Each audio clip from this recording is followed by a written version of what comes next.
And welcome back to another episode of the Don't Argue with the Facts podcast. I'm your host, Noah Love, and today we will be talking about everything NFL training camp related. News coming out of NFL training camp, we will talk about it. We will also talk about Colorado head coach Deion Sanders. He has been freed of cancer. They removed his bladder and he is now free of cancer. We will talk about that. We will also talk about Isaiah Likely injury and how that will affect the Ravens this upcoming season. Let's start off with the good news. Colorado head coach Deion Sanders says he battled and beat bladder cancer. University of Colorado football coach Deion Sanders announced Monday that he underwent surgery to remove his bladder after doctors discovered a tumor there. Sanders said that since the surgery, there have been no traces of cancer and that he will continue to coach this season. In a packed touchdown club at the Dahl Ward Athletic Center, Sanders was both serious in tone as well as celebratory and full of humor about what he had been through as he appeared with Dr. Janet Kugarija, director of urological oncology at University of Colorado Cancer Center. Kugarija declared Sanders cured of cancer, adding that she doesn't use that word lightly. This was not an easy task. It was dynamic, it was tough. It wasn't a cakewalk, it wasn't easy, says Sanders, who added that he lost about 25 pounds. That was a fight, but we made it. Sanders, Kugarija, and Colorado team trainer Lauren Askervald spent just over 40 minutes answering questions that have swirled about Sanders in the offseason. Askervald said that the bladder tumor was discovered during one of the regular routine vascular exams Sanders has because of his history with blood clots in his legs. He never folded one time and never wavered, Askervald said. You couldn't ask for a better patient because he wants to get up and get going right. So it's been awesome. It's been a hectic journey, but there's a blessing very in disguise with all of this. Sanders, 57, said he did not even reveal the seriousness of his illness to most of his family and closest friends, including sons Shedeur and Shiloh, as well as Travis Hunter, as the three prepared for the NFL draft. They didn't know what the extent of it was, Sanders said, so they could be focused on making the team and not focus on Dad. Sanders said he even went as far as to change his cell phone number a couple of times to keep from talking to too many people.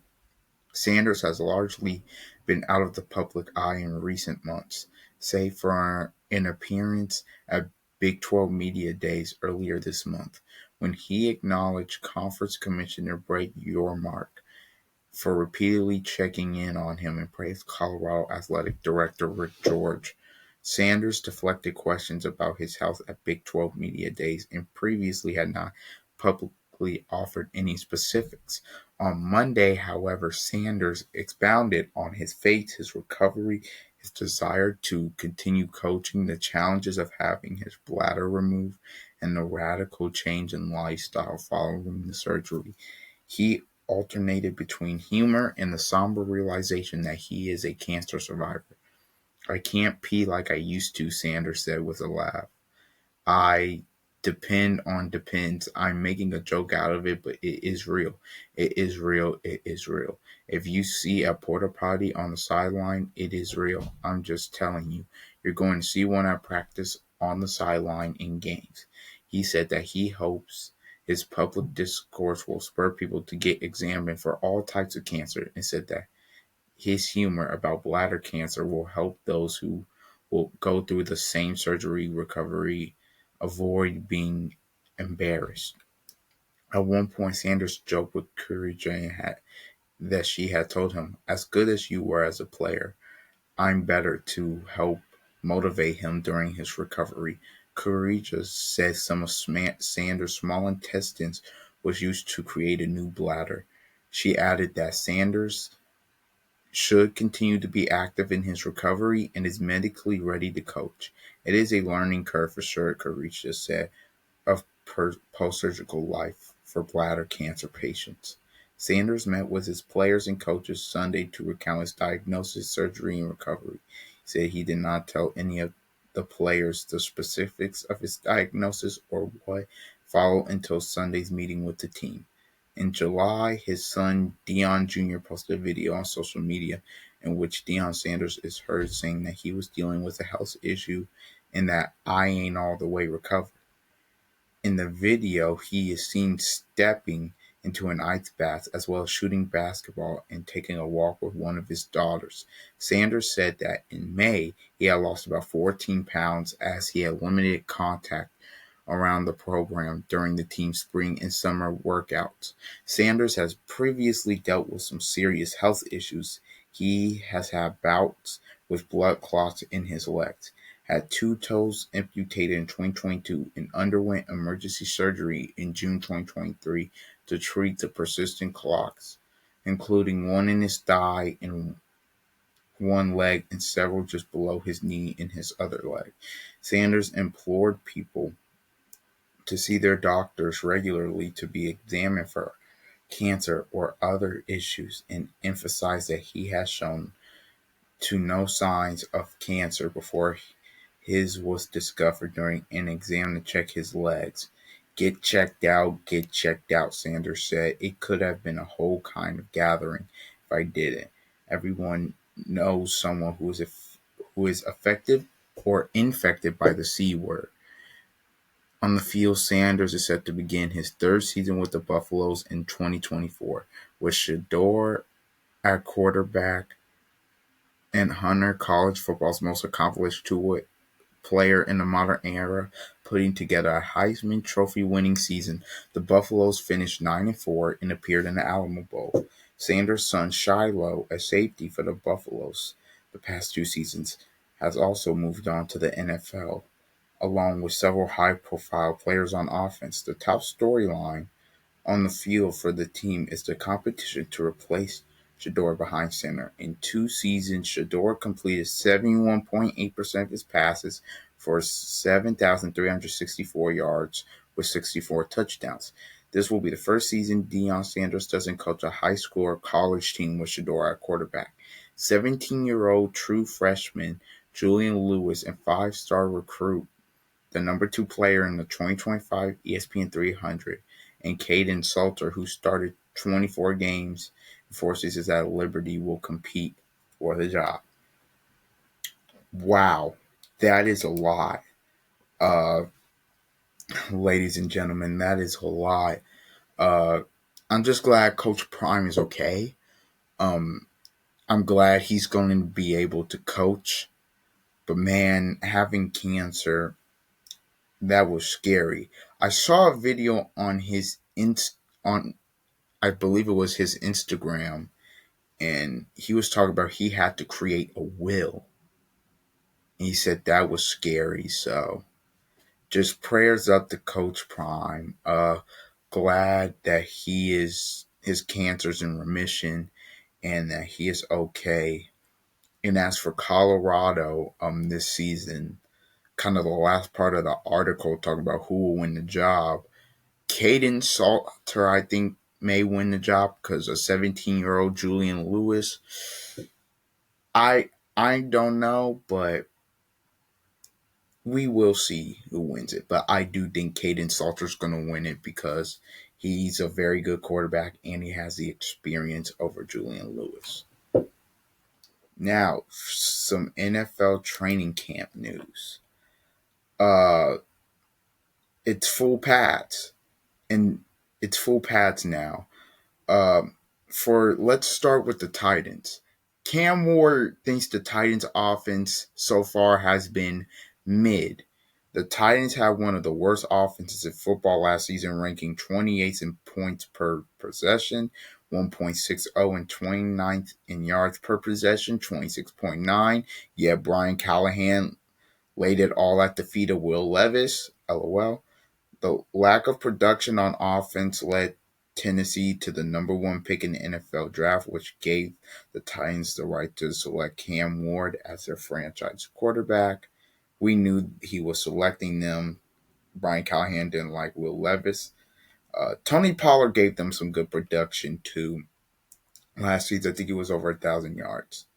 Through a week of training camp practice, Ward didn't mince words regarding the offense he'll lead onto the field in week one.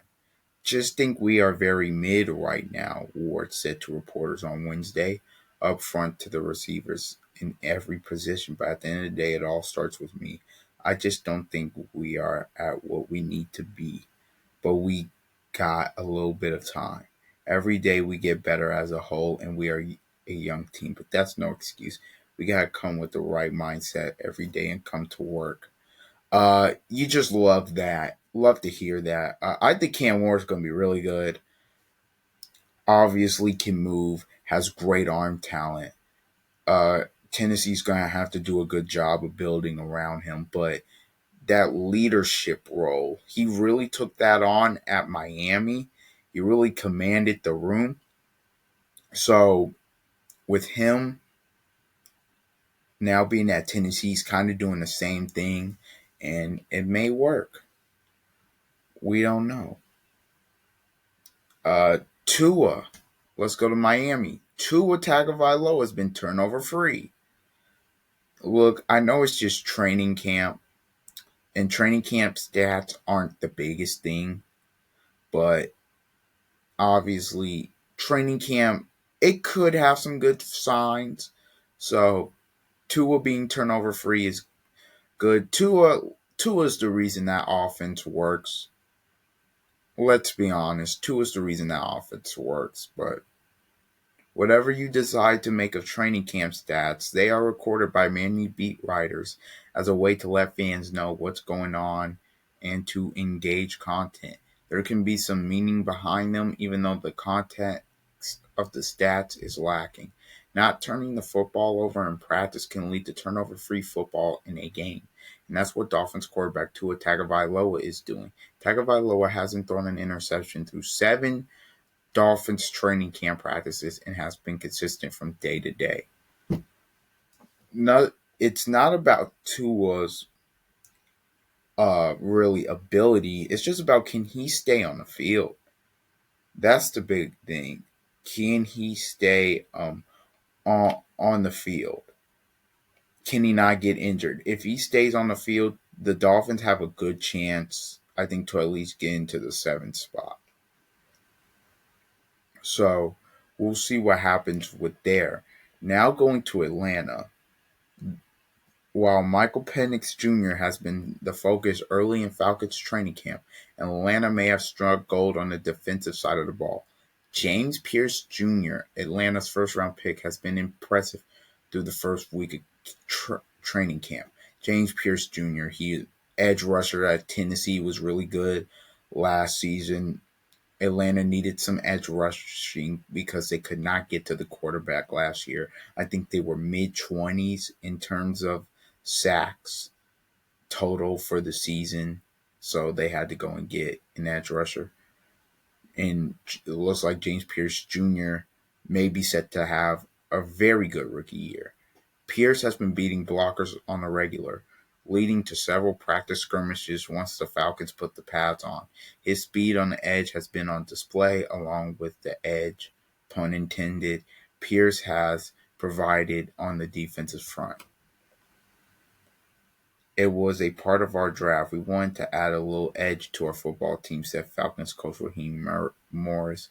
Per the team website, we wanted to add a little edge to our rush. The Falcons they were worse than this is bad. The Falcons were 31st in sacks last season and are 31st in total sacks since the start of the 2017 season. To say their pass rush has been subpar over the last decade would be an understatement. The Falcons traded their first-round pick in 2026 as well as their second-round pick and a seventh-round pick in 2025 draft to move up to number 26 overall and select Pierce. The gamble may be paying off. Texans find draft steal. There has been some hype at the combine regarding Penn State safety Jalen Reed, but not enough to warrant any selection in the first 5 rounds of the NFL draft. The Texans eventually took Reed in the sixth round, number 187 overall, hoping his aggressiveness in the secondary would translate to the NFL. Through a week or two of training camp practices, Reed has 2 interceptions and has been playing safety instead of in the slot like he was at Penn State. The Texans are benefiting from the position change as Reed appears to be a natural at his new position. Jalen Reed Pitt was a part of Penn State's really good secondary last year, and moving him to safety, good good move. Especially when you look at the Texans, their secondary's already really stout. Their weakness a little bit is at safety. I think their corners are solid, and obviously their front seven is one of the best in the league. So if Davis Mills can be a steal, or Davis Mills, what is happening? If Jalen Reed can be a steal, that's huge. Reed isn't a starter in Houston, as Caleb Bullock and C.J. Gardner Johnson have those jobs locked up. He could, however, be challenging free agent signing Jimmy Ward for playing time. Uh, C.J. Gardner Johnson starter, we know that, and Caleb Bullock, but I really do think the more depth in your secondary, the better. Because it's the NFL. Somebody's bound to get hurt. Somebody's bound to get hurt. And at some point, you're going to have somebody step up. So, Jalen Reed potentially being that guy could be interesting. Travis Hunter is trying to play every snap. If Travis Hunter had it his way, he wouldn't be taken off the field. Hunter has been seeing reps on both sides of the ball in Jaguars training camp as a wide receiver and quarterback as Jacksonville balances his days between the offense and defense. CBS Sports senior NFL writer Pete Prisco has said Hunter is working with the defensive coaches when the team runs special teams on the offensive day and vice versa, never taking a break during practice. Travis Hunter's in insane shape. We saw that at Colorado. He's in insane shape.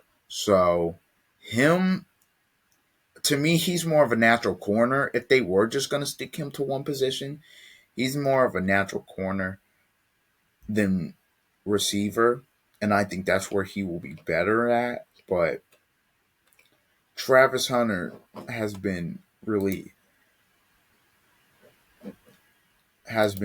he was really elite in college, and so far he's showing that eliteness in the NFL. So for training camp at least, so we'll see. Look, training camp is real different from the regular season, but this is the most hype I've seen a player have in a while. Let's go to Colts training camp as well. For the most elite QB battle of the century. I kid, of course, between Anthony Richardson and Daniel Jones. So far, it seems like Anthony Richardson may have a leg up in the race, uh, as the last 3 days for him have been really good. It seems like Tyler Warren has been a big time target. If you're a Colts fan like myself, you know that getting a tight end was huge. And getting a tight end that could really catch, block Tyler Warren so versatile is huge. They said the defense is ahead of the offense so far to start. They said Lou Anarumo, the Colts defense is really adjusting, which is good. Some players that are are trending up for them. Wide receiver A.D. Mitchell. He's We know about his separation. They talked about him having drops early on in training camp, but For the last couple of days, he has really picked it up. On Monday, he showcases impressive route running abilities by beating former All-Pro cornerback Charvarius Ward on back-to-back one-on-one matchups. Then on Tuesday, Mitchell shined again in the one-on-one portion of practice and then connected with Daniel Jones in 3 straight plays during a 7-on-7 period. AD Mitchell, if they can just get him the ball, he's going to be really, really nice. And I think if you can put that, obviously, with Tyler Warren, if those two can play well, if you could put that with Pittman, who will be healthy. Last year, he was not healthy at the back. You put that with Josh Downs, who last year, to me, really emerged as the number one. You also have Alec Pierce as a deep threat with Jonathan Taylor in the backfield. The Colts are they have a decent offensive line too. The left side is pretty it's really good. Ryman and Nelson. Man, the Colts offense, it's gonna all depend on the quarterback play, but whoever wins the job could they could do something. They have some good upside. I'll just say that.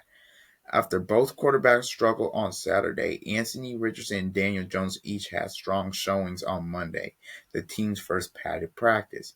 Nate Atkins of the Indy Star would post that Monday was the best day for the quarterbacks by far.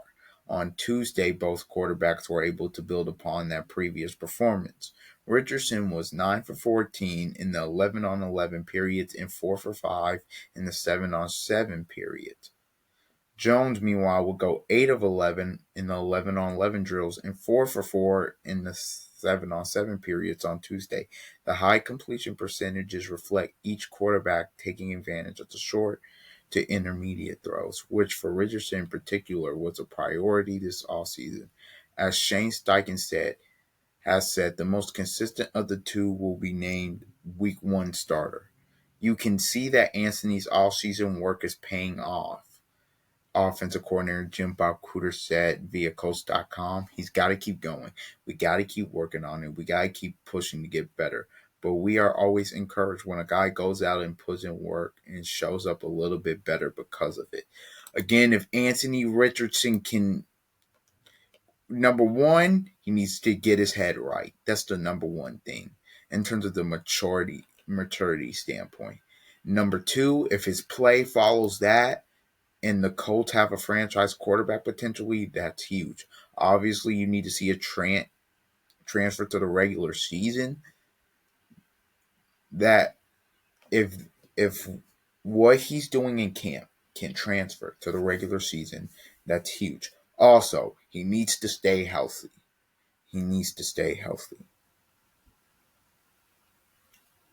That's the number one thing. Colts GM Chris Ballard had an asinine statement. He says, Coach GM Chris Ballard wishes he had resisted pressure to start Anthony Richardson right away. He just doesn't know yet.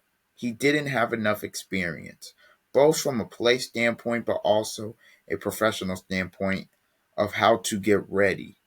When you take one high, there's expectation. The pressure to play the kid is real. You got Gardner Minshew for a reason. If Richardson was not ready to play right away, you could have started Gardner, considering Gardner played the whole season pretty much anyways. And you say he didn't know how to prepare yet. It's your organization's job to help him know how to prepare like a professional because it's his first time on this level because it's not college. Do you really think that when Jaden Daniels came in last season, the Commanders didn't at least try to help him and show him how to prepare like a pro? It's your job to help him and prepare like a pro. Well, he just doesn't really know. Then help him. Some guys need more help than others. Anthony Richardson didn't have as much experience as a Bo Nix, as a Jaden Daniels, as a Caleb Williams. But if he is a young guy, you need guys there to help him. That is your job. That is what you are getting paid to do. Well, he just, wasn't ready. Whose decision was it to put him out there? And he looked pretty ready to me because for the first 5 weeks of his first year, he was balling. So he looked pretty ready to me. So Chris Ballard should have been fired after the 4-12-1 season, but that's just that. That's just that, man. Last story here. Ravens tight end Isaiah Likely to undergo surgery on broken bone in foot and miss around 6 weeks. Baltimore Ravens tight end Isaiah Likely is expected to miss about 6 weeks. NFL Network insider Ian Rappaport reported on Wednesday, but the timetable could be shortened depending on the outcome of the surgery. Ravens coach John Harbaugh confirmed later Wednesday that Likely will undergo surgery and miss multiple weeks. Rappaport noted that it's possible that Likely could be ready for week 1 and added that it's not a long-term issue, which is a good thing for the Ravens. That's the good news. It's early in camp and it's not one of those major type of deals, Harbaugh said, but it's something. It's multiple weeks. Baltimore opens the 2025 campaign on September 7th on Sunday Night Football against the Buffalo Bills 39 days from today. Likely was expected to take on an increased role in the Ravens offense of 2025 after putting up a career-high 477 yards on 42 catches with 6 touchdowns in 2024. The injury is a setback, but likely should be a significant part of the game plan whenever he returns. Likely's injury ensures that Mark Andrews will continue to have a key role in the Ravens offense, at least to open the season. There was some off-season chatter that Baltimore could move on from the soon-to-be 30-year-old. Instead, his presence ensures the Ravens still have a go-to tight end for Lamar Jackson if Likely misses regular season action. Likely and Andrews, you can make the case, are the best 1-2 duo in terms of tight end in the National Football League. Likely has kind of taken on that role. It looked like as the number one tight end, and if he is out for some time, Mark Andrews is gonna have to be big. But if he doesn't miss any time, man, that's great news for Baltimore. When I first heard broken foot, I thought, how long is he gonna be out? But only 6 weeks potentially. That's good. That's good for Baltimore, considering the season is literally right around the corner. It's the end of July now, and then you got August, and then you got the first week of September, and it's go time. It's go time. So we'll see what happens. Anyways, this has been an episode of the Don't Argue with the Facts podcast. I'm your host, Noah Love, and until next time, see ya.